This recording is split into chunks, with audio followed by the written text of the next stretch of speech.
really revealing example which resonated with me was this idea of the drug Sisyphus. Yes. So here's this story of this this guy who's punished by the gods and forced to roll a rock uphill all day long, and has his liver. Anyway, all sorts of nasty things happen to him, and he's basically perpetually rolling this rock, right. Which is a terrible punishment because it requires a lot of physical exertion, and it's boring as all get out, and it's something that that he clearly is not happy with, as the gods intended. And then the hypothetical comes in to play, which, as I understand it, was from somebody else. Yeah, Richard Taylor. Right, another one of your esteemed colleagues came up with a great example of what if the gods would take pity on Sisyphus and throw some magic god dust at him, so that he would be very happy all of a sudden, rolling this rock all day long. He would still have to do it. That would still be his day job, as it were. But but he would no longer feel the anguish of the pain and the boredom and all the rest of that. And rolling rocks is just the greatest thing in the world. Right. And so this thought experiment corresponds to this idea of taking away any intuitive, objective criterion, and all of a sudden it's all very subjective. He's fulfilled, presumably just tautologically, because the gods have made him fulfilled, because rolling rocks is the greatest thing in the world. Right. We would still look at that. We would still look upon him as well, there's something wrong with this guy. Right. Yes. Because right. he's rolling rocks all day long. Right. And he may think that he's self-fulfilled, that he may then find that's I suppose consistent, but it sure as heck ain't meaningful. So I wanted to bring that up because to me that was a very illustrative example, pointing to, as I presume your intention was, pointing to the need for some sense of objective criterion, even if we don't have a decision procedure as to how to bring it up. Right. That seems like a very compelling argument to me. Right. Good. So when you make that argument to your colleagues, is that sufficiently compelling so that some philosophical colleagues can start recognizing that maybe one should start taking that argument a little bit more seriously? Well, so it works for some of the people, some of the time. I mean, like most philosophical examples, you always find somebody who will say, I don't think so. So, sure. Right. So how might they object to it? I mean, one is to say, well, that's, and I think Richard Taylor probably had in the background, look, there isn't anything else to be had there. If you start out as a skeptic about objective value, then you might think, look, our lives, our actual lives, are the metaphorical equivalent of rolling a stone up a hill just to have it roll down again. I mean, we live and reproduce, and then they reproduce, but there's we're not, we're just specks in a universe. We're not going anywhere with anything. It's just all coming back in a circle.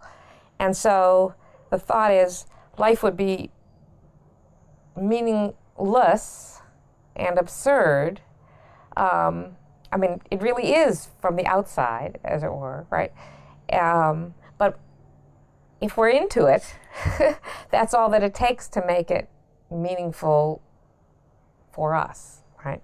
And so the idea is, to just take the metaphor of Sisyphus as an example of our whole lives and say, so really, Sisyphus enjoying rolling stones is what we are, and that's all we need. I mean, it's kind of optimism within pessimism or something, and I just think that's, so I think that's what motivated Taylor and what grabs some people. A different way to go, and there's an article by Joel Feinberg. It's been a long time since I've read it, but he does kind of a wonderful riff on the Sisyphus story, suggesting, well, it's not just a matter of whether you roll stones up the hill only to come down again, but what are you doing as you're rolling the stone up the hill? At one point, I think he gives examples of, maybe you're juggling the stones, or maybe you're doing interesting, creative things so that you roll it differently each time, and sort of you might find a way to roll a stone up a hill that has to come down and do it again, that's actually creative, and it's not just that you're drugged into liking it, but that you're actually doing remarkable, interesting, and legitimately valuable things with a very constrained set of parameters. Right? Okay, and that's my understanding of, and I'm no expert, but that's my understanding of what Camus himself, I mean, so the myth of Sisyphus, of course, comes from, well, it doesn't come from Camus, but he made it famous. He was the one that started using it as a paradigm of absurdity or meaninglessness. Right. Yes. And right. so we get this sense of an invitation from him, as I understand it, that we should, yes, we are all in this position where we're rolling balls uphill all day long, right. and that's just because of the constraints of life. The human condition, and, yes. And right. we can't necessarily break out of that or with any degree of success impose some overall value structure on that whole situation.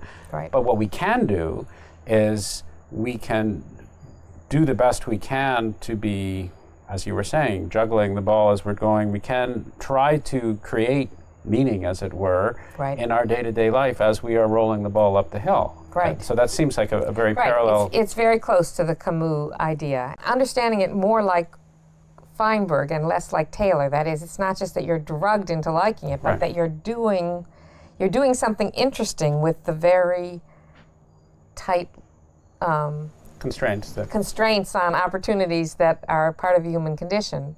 You could argue is a way of making meaningful what would seem not to be meaningful from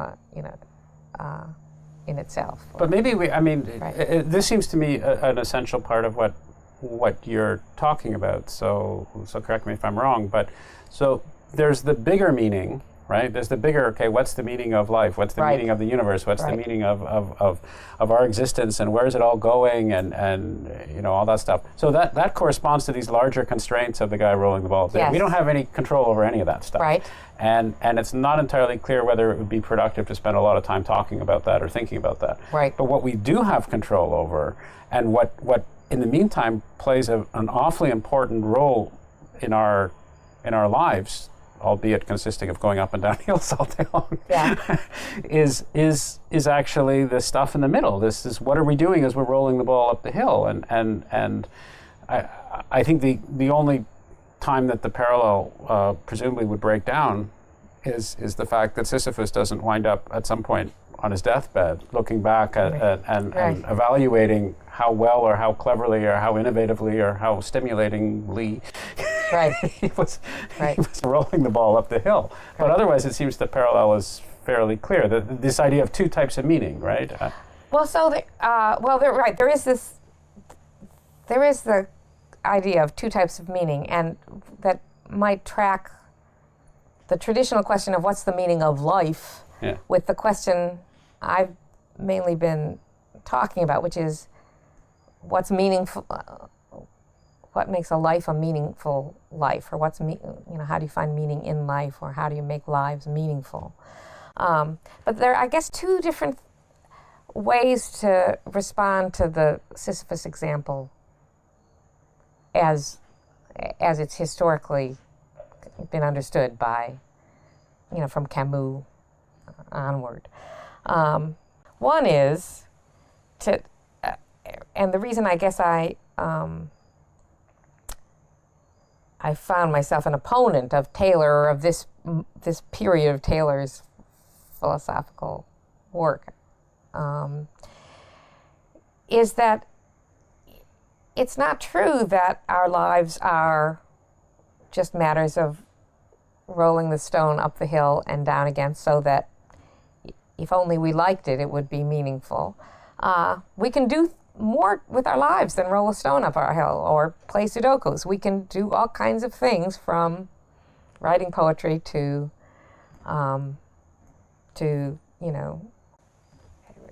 creating world peace. I mean, I don't know if we can, but we can at least try. We can at least contribute to those good results.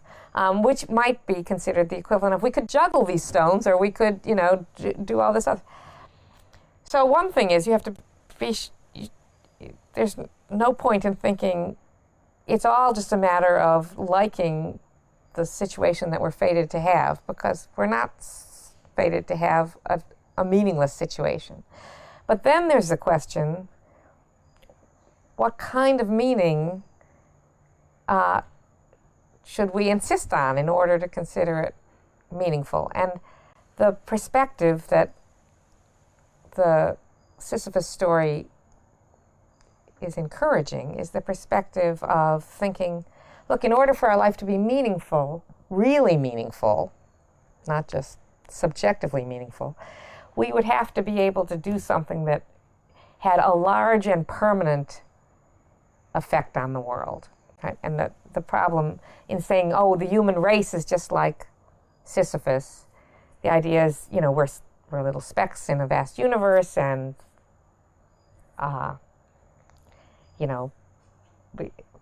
from a cosmic perspective, there's nothing we can do that will be of any value at all.